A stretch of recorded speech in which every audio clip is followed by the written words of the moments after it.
Remote work can be a game changer. Happier employees, lower costs, and yes, better results. But here's the catch. You're gonna know how to lead properly. In today's video, we are gonna dive into why remote work often gets messed up when leaders try to control too much. And I'm going to show you a system to create a kick-ass remote team without failing into the micromanaging trap. Alright, let's dive in. Picture this. You are leading a remote team, and every single day you'll find yourself checking in, managing the smallest details, and feeling the weight of every task on your shoulders. Sounds familiar? If it does, you're not alone. But here's the thing. You should not managing everything. Seriously. It's a killer move that can completely destroy your leadership's game. But why exactly is that the case? Let's break it down. Here are 3 massive reasons why micromanagement doesn't work. Number 1, it's impossible to scale. Want to manage a team of 100 people? Well, micromanaging every little detail is not only exhausting, it's impossible. It's like trying to watch every single grain of sand in a desert. Number 2, it kills initiative and motivation. If you look over every little decision, people start feeling like their contributions don't matter. They stop taking ownership. They stop caring, and guess what? If they don't care, neither will the results. And number 3, it crushes creativity. If you're doing all the thinking of your team, then your team isn't thinking. Simple as that. Innovation and fresh ideas come from freedom, not constant oversight. Now, add remote work to the picture. Oh boy, things get way worse. Here's why. In remote work, there are obviously less interactions, and that means every single touch point between a leader and their team becomes exponentially more important. And what happens when 9 out of 10 meetings with your boss are just about checking off to-do lists? People feel frustrated, demotivated, and eventually they quit. They checked out mentally long before they checked out physically. I learned that the best leaders, the ones who get results, they don't micromanage. They trust their people to do the work and give them the space to thrive. So what's the opposite of micromanagement? Empowerment. But hold on, micromanagement is not about stepping back and leaving your team to fend for themselves. It's not about being hands-off and disconnected. That's actually a huge misunderstanding. Empowerment is about real responsibility. When things go right, they get the credit. When things go wrong, you don't step in and take control. You help them to learn and grow from their mistakes. It's not about doing everything for them. It's about creating the space for them to take ownership and make decisions. But here's the catch. True empowerment requires something deeper than just good intentions. It requires clarity, support, and trust. And if your team doesn't have the skills or experience to make the solid decision, then empowerment without proper guidance can backfire. Let me paint a picture. A leader encourages their team to make decisions, but without the right training, the decisions often miss the mark. So what does the leader do? They swoop in, take over, and undo the decisions. The cycle continues. Frustration builds, and the team starts relying more on their leader. Eventually, the leader's workload increases, and they start micromanaging again. Boom. Welcome to micromanagement doom loop. But don't worry, this can be fixed. And good news, it starts with understanding the root cause. As I said, it's not about intentions. It's about having the right skills and capacity to empower your team. So what if you want to break the cycle? What do you need to do? You need the right system. But before that, you have to build a strong foundation. And I will tell you how. But no, I'm not talking about a one-time motivation talk or a fancy piece of office decor. I'm talking about a deep, lasting foundation, one that keeps your team engaged and energized, and fully aligned with your mission. The book High Performance Habits gives great insights in becoming a high-performance person. But you can also use it to create a high-performance team. Here are 6 things you can implement from this book. Number 1, clarity, the power of knowing where you stand. Imagine trying to navigate through life without a map. You probably feel lost, right? If everyone doesn't know where they stand, you are setting yourself up for confusion and frustration. That's why clarity is the step number 1. But here's the thing, clarity isn't just about your own vision, it's about knowing your team inside and out. You need to understand what drives them, where their strengths lie, and how they contribute to the collective goal. If you set this right, you will foster a sense of purpose that makes every task feel like it matters. One of the biggest mistakes in remote teams is assuming everyone is on the same page without actively checking. So let's fix that. Schedule one-on-one meetings, ask about their desires, and make sure that every person knows exactly how their role ties into a greater mission. Number 2, energy, the lifeblood of your team. Well, energy isn't just about having an espresso shot every morning. A high-performance team needs focused energy. Think back to when Steve Jobs returned to Apple and reduced the product line from over 100 to just 4. What happened? The Apple team focused on those few core products with such focus and energy that they changed their technology world. But it's not just about focus, it's about creating a culture where your team feels energized to give their best. Check in your remote workers, ask them how they are doing, not just with work, but with their personal lives. Foster an environment that encourages rest, celebrate wins, and supports one another. When you protect their energy, you protect the team's success. And you can do that in remote as well as in the office. Number 3, purpose. The why behind the work. People need a purpose, but let's dig deeper into what that really means. It's not enough to simply say, here's your task and do it now. The team needs to understand why their work matters. Simon Sinek famously said, start with why. But it doesn't mean that every project has to change the world. It can be as simple as explaining why the specific task impacts the broader goals of the team. Every team member should know how their contributes tie directly to the company's growth or for a better world. Purpose is the invisible thing that connects everything together. Number 4, output-orientated. Don't confuse efforts with results. Have you ever caught up in the busy work trap? You know, where everyone's working non-stop. But if you look back at the end of the month, you're wondering, what exactly did we achieve? The key is output, not efforts. Peter Drucker once said, there's nothing so useless as doing effectively that what should not be done at all. So how do you ensure that your team is on the right track? Focus on results.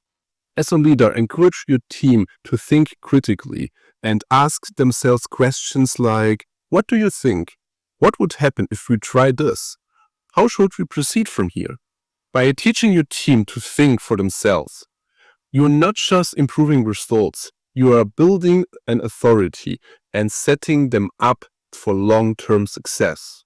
Number 5, courage. Lead by example. Empowerment doesn't happen without a little courage.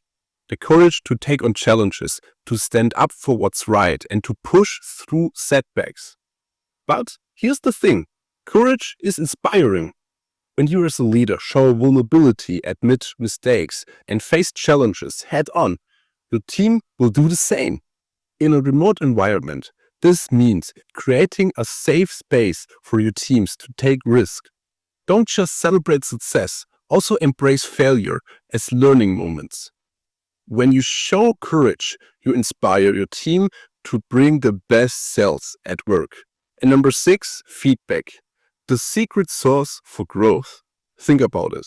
When was the last time you got feedback? I mean, real feedback that helped you to grow. If it's been too long, you are not alone. Most team only gets feedback once a year, but that's just not enough to thrive huge growth. Enter the power of frequent, focused feedback.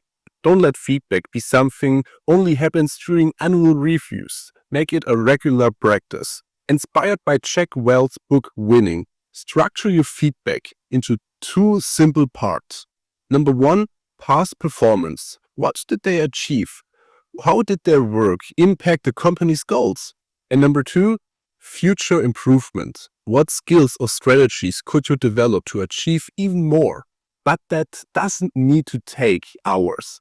Even 15 to 30 minutes check-ins can be a game changer. Consistency is key here, and it's what keeps your team aligned and motivated.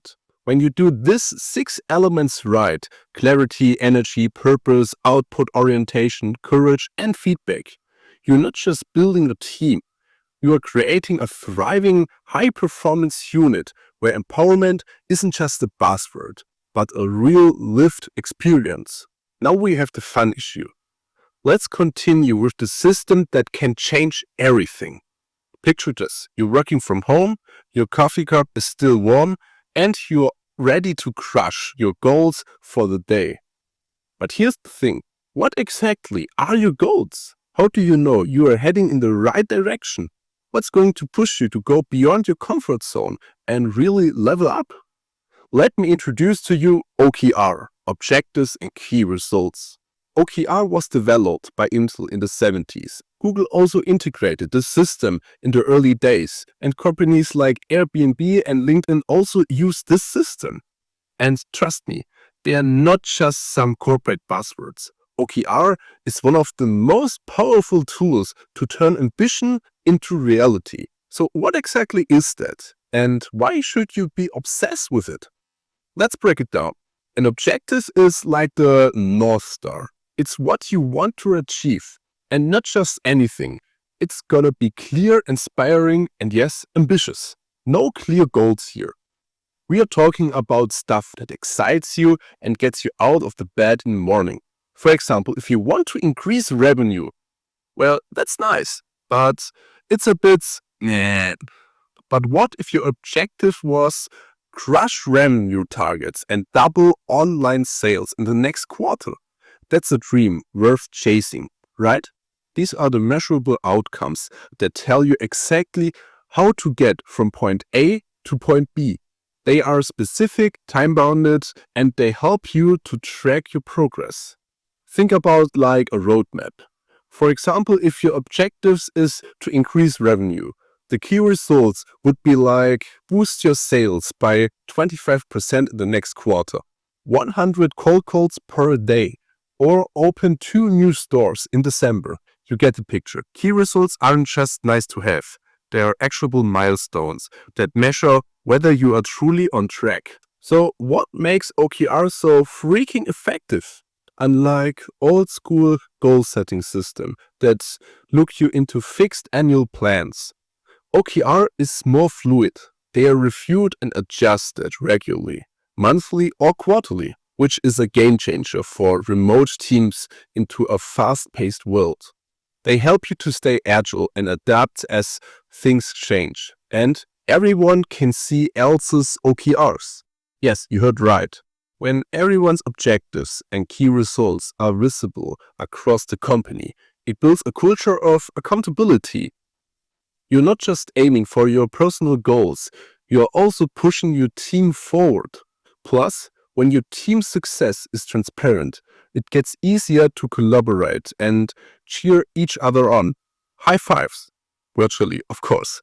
But OKRs aren't about setting easy wins. They are about setting stretch goals, objectives that push you outside of your comfort zone. And here's the cool part. Even if you hit 60 or 70% of your goals, that's actually considered as a win.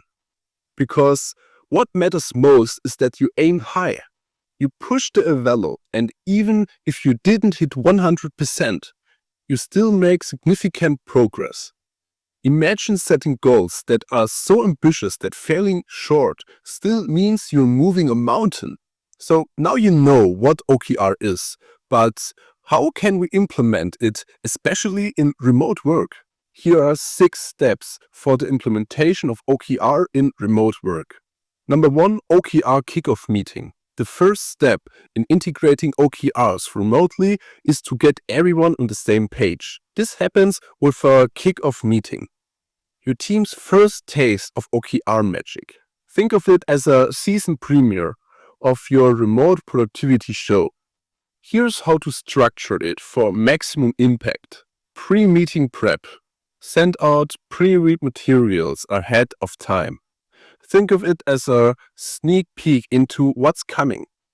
A one-pager of OKRs, a couple of real-world examples, and an agenda should be enough to get everyone excited. The meeting itself. Introduction. Set the stage. Introduce OKR and spark curiosity about their potential. Why OKRs and their benefits? Explain how OKRs will help the team to stay focused, aligned, and performance-driven. How OKRs work in a remote setup. This is where the magic happens. Explain how OKR can be integrated into the remote work environment, emphasizing tools, flexibility, and accountability.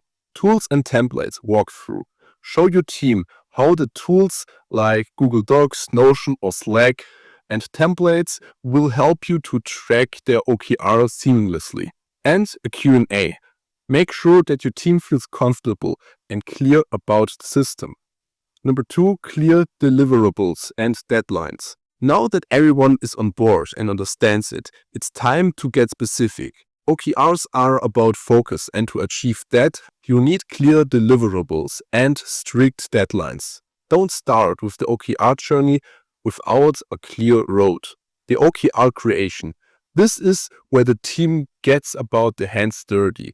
Use collaborative tools like Miro, Google Docs, or Notion to create objectives. A peer review process should be mandatory to ensure that OKRs are solid. Aim for SMART OKRs, specific, measurable, achievable, relevant, and time-bounded, by the end of week 1 each quarter. The OKR dashboard. Think of this as the OKR core center. Create a live dashboard using Asana, Notion, or Jira to track progress, measure blocks, and stay aligned. This dashboard should be live from day 1 to stay active throughout the quarter. Number 3, create accountability. Without accountability, the best planned OKRs can lose steam. To keep momentum high and ensure consistent progress, here's what you need.